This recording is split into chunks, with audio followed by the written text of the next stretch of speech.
Shalom Aleichem, it is the second day of Shvat. Mishnah Yomi is in chapter 4 of Ketubot, Kesuvos, at Mishnah 4, Mishnah Dalet as well. Ha'av, a father of a young girl, Zakai, he has the financial right, Bebito, through his daughter, Bekidusheha, with what she receives for Kiddushin, Bekesev Shtar Ubia, with whatever method that they use for Kiddushin.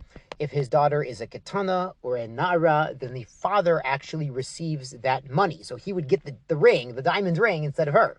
Now, as we've spoken about, these financial rights that a father has through his daughter and his wife, they come with the flip side of the coin is the financial responsibility to feed and clothe and house all of the members of his family. So he's not getting anything for free. The Mishnah adds, V'zakai b'mitziata, and he gets what she finds.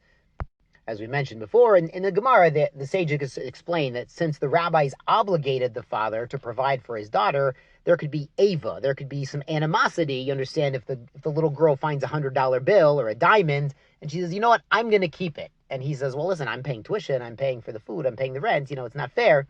So our sages enacted that what she finds goes to the father as well. Masa yadeha, what she earns if she's spinning thread or making pottery at home, the hafaret nidoreha, and being mefer neder. Now, when we get to Masechet Nedarim, we'll talk all about this. A neder is a vow, and the father has a right of refusal to cancel the vows of his young daughter when she is a na'ara or younger.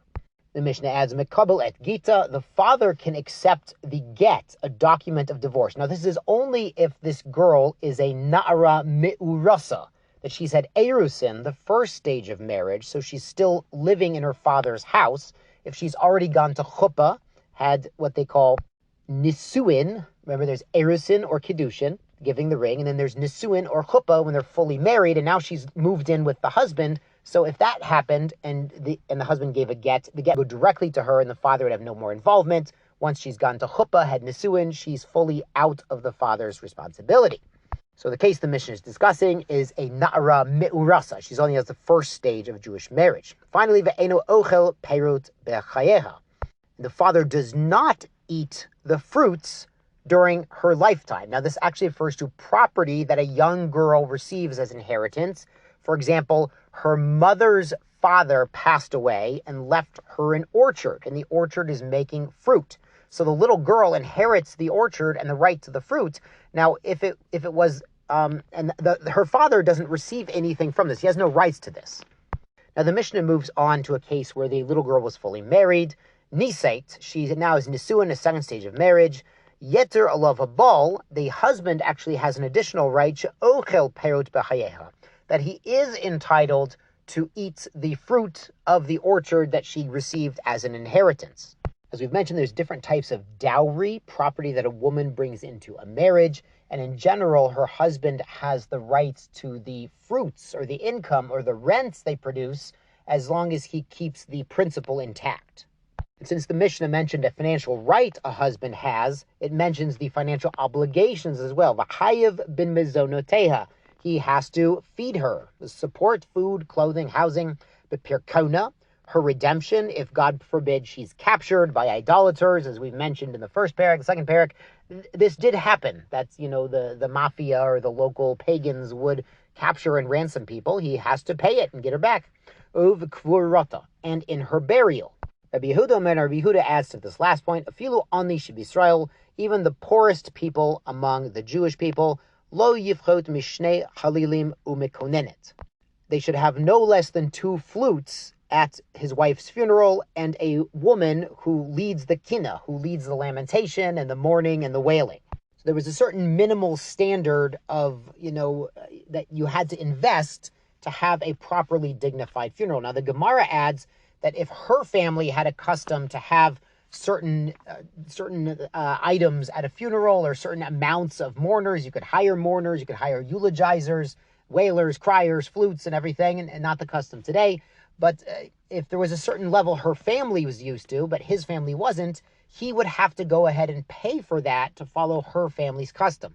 And certainly if it was his family's custom to have a more elaborate funeral but not hers, he would have to pay the expense for his wife's funeral. The Gemara comments that a wife always moves up in social financial status through her husband, never down.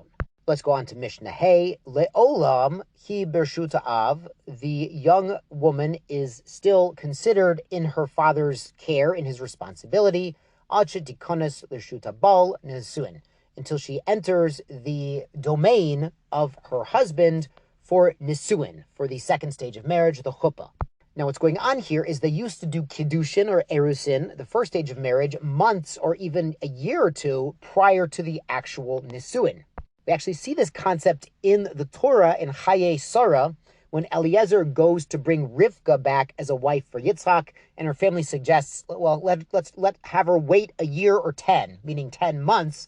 So she should wait at least a year, at least 10 months to prepare for marriage. Famously, Rivka herself decides to go immediately to marry Yitzchak without a waiting period.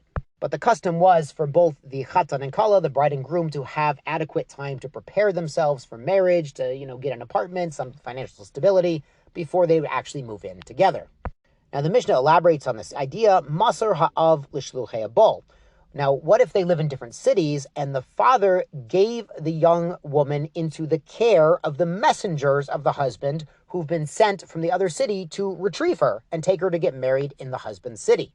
Harehi bershut habal. She's now under the responsibility of her new husband. She's about to go to chuppah, hasn't had it yet.